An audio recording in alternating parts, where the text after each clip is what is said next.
Welcome to the deep dive. Today, we're getting into a topic that really shapes so much of our lives, maybe more than we even admit sometimes, our relationship with money. Hmm. And look, this isn't just about, spreadsheets or investment tips. We're diving deeper today Yeah, into the sort of hidden architecture of our money mindset. It's this, quiet force that influences how we earn, save, spend, how we even think about wealth itself. that's so true. And for a lot of us, the story we have about money is just, it's baked in, isn't it? Formed unconsciously, maybe from how we grew up. Things we soaked up from culture, the money vibes in our childhood homes. Right. Whether there was never enough or maybe money was used like as a way to control people. Yeah. Those first impressions, often before we could even, talk about them properly, they're still pulling the strings on our financial behavior today. It's actually fascinating. It really is. So, okay, our mission for this deep dive, we're going to unpack some really good insights from our source, Financial Confidence, Reprogramming Your Money Mindset by Vibes. Good stuff. Yeah, we want to explore what this money mindset thing actually is, why understanding it is maybe even more important than crunching the numbers. Definitely. And crucially, how we can actively, shift it, how we can build real financial confidence, maybe even freedom. Let's do it. Okay, so let's start right there. This term money mindset, we hear it thrown around, but what exactly is it? What does it mean? Okay, so think of it like the operating system running your whole financial life. It's not just facts and figures, right? Right.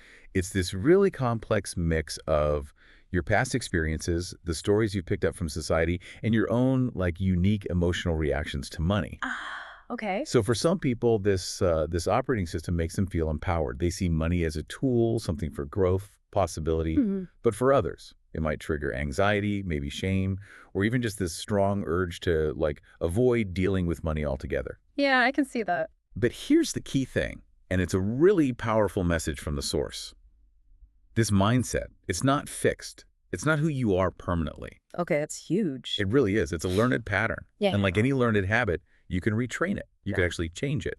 The source even talks about things like the Money Mindset Journal, basically creating a dedicated space for that healing, for reflection, and actively reprogramming those old patterns. Reprogramming the operating system. I like that analogy. And, something else from the source that really jumped out at me, it kind of challenges how we usually think about this stuff. What's that? It's this idea that you don't have to be some kind of financial analyst or, a math whiz to get a handle on your money. Absolutely not. It's less about the spreadsheets, more about understanding how your thoughts, those deep down beliefs, are actually driving what you do, or maybe what you don't do. Exactly. That link is invisible, Yeah. but it's incredibly powerful. And it's fascinating how specific beliefs, ones you might not even know you have, can show up as real-world financial results. Give me an example. Okay, well, think about this. If deep down you believe money is fundamentally scarce, like there's just not enough to go around, especially not for you, you might subconsciously just turn away from opportunities that could actually bring you more wealth. It's almost like your brain filters them out because they don't fit the scarce narrative. It's like a self-fulfilling thing. Wow. Oh. Or, another one, maybe you associate being wealthy with being, I don't know, greedy or bad in some way. Yeah, you hear that sometimes. Right. So you might unconsciously sabotage your own financial growth. Maybe you always undercharge for what you do, or you pass up promotions, or you just avoid investing because wealth feels somehow tainted. And then there's the feeling of not deserving abundance. That can lead to, never saving enough or maybe not investing in yourself, in your own skills, which is crucial. That makes sense. So the source really emphasizes that the minute you start untangling these stories, these narratives you tell yourself about money, you actually create space. You create room to write a new story, one that empowers you. That's how you really get in the driver's seat of your financial life. That's incredibly powerful. And the book, it gives this really vivid real-world example, doesn't it? It does, yeah. The story of a coaching client. They were running a successful business, like six-figure successful. On paper, everything looked great. Right. Financially successful by most measures. Exactly. But internally, they were completely stuck in a scarcity mindset, terrified of spending money, even on things their business actually needed to grow.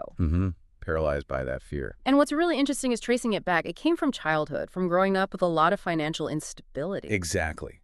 Their brain was still stuck in that old survival mode, that deep, what if it all disappears? Mm. Fear, even though their current reality was totally different. So how did they shift that? It wasn't just about a budget, right? No, not at all. The transformation was internal. It came through using specific journaling prompts, the kind we were just talking about. Oh, okay. These prompts helped them explore, like, where did these money beliefs actually come from? What were the emotional triggers around spending, around saving? And, really importantly, they had to redefine what financial success even meant to them personally, Yeah. not just the number in the bank. Beyond the balance sheet. Exactly. And the source makes it clear, look, this wasn't an overnight fix, but it was deeply meaningful. They started making decisions from a place of intention, aligned with their goals, instead of just reacting out of fear. It shows that awareness really works. Yeah.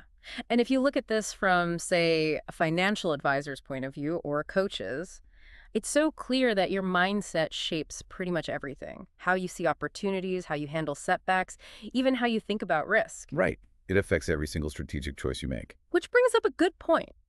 Why does this inner work matter so much, even for someone who's maybe earning a lot of money, seems financially secure? That's a great question. Because the source points out that even high-earning professionals, leaders, entrepreneurs, people in corporate roles, they often hit these mindset blocks too. Really? Around what? Around things like their own worth, asking for what they deserve. Negotiation can be a big one. Or even making strategic investments, even if they have the capital. Especially if success came quickly and maybe feels, I don't know, undeserved somehow. Imposter syndrome with money. Kind of, yeah. And it boils down to this core message from Netta Vibes. Money doesn't change your mindset changes how you use money. Say that again, that's powerful. Money doesn't change your mindset changes how you use money. You can have a big income, but if you're operating from that place of lack or fear deep down, you won't actually leverage that income for real abundance, for peace of mind. Okay, so for anyone listening who's thinking, right, I need to work on this, where do they start? How do you actually begin reprogramming these beliefs? Well, the source material, especially the Money Mindset Journal, gives some really practical steps. It starts with simple but quite deep reflection. Consistently. Like journaling prompts. Exactly.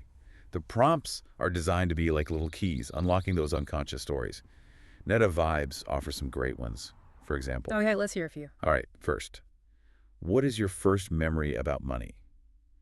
And the key here isn't just the event, but the feeling attached to it. Was it exciting, scary, confusing? The emotion. Yeah. Then, what beliefs about money did you inherit from your family? Think about what was said out loud, but also what wasn't said, the behaviors you saw. Was money talked about openly? Was it a secret, a source of fights? Right, the unspoken rules. Totally. Another good one? When do you feel most empowered with money? And when do you feel least empowered? This helps you spot your triggers, but also where you already feel strong. And this one's interesting. If your money could talk, what would it say about you? Personifying it like that can really reveal how you're treating it. Like, does it feel neglected, controlled, appreciated? That's a clever one. Isn't it? Yeah. And finally, broadening the scope. What does wealth mean to you emotionally, spiritually, and practically? Pushing beyond just the dollars and cents to what true abundance really looks and feels like for you. Those are really thought-provoking questions, and Netta Vibes makes a really important point about this whole process, right? It's not just a one-off thing. Oh, absolutely critical. She emphasizes repetition builds results. This isn't about doing one journal entry and poof, you're cured. Right. If only. If only. No, it's about doing it consistently. Repeating the reflection, being honest with yourself, and then actively reinforcing the new, healthier narratives you want to build. So, small, consistent effort. Exactly. The source suggests even just 5 minutes a day, done regularly, can be that bridge.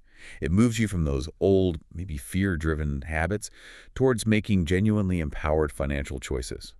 It's that steady practice that actually starts to, rewire the brain pathways. What feels awkward at first starts to become second nature.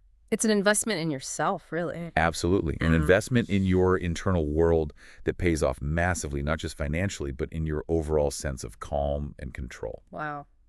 What an insightful deep dive today. We've really unpacked the huge impact of this money mindset thing, how it's not fixed, and importantly, those practical steps like journaling that can help us rewrite our own financial stories. So thinking about all this, what's the big takeaway for someone listening right now?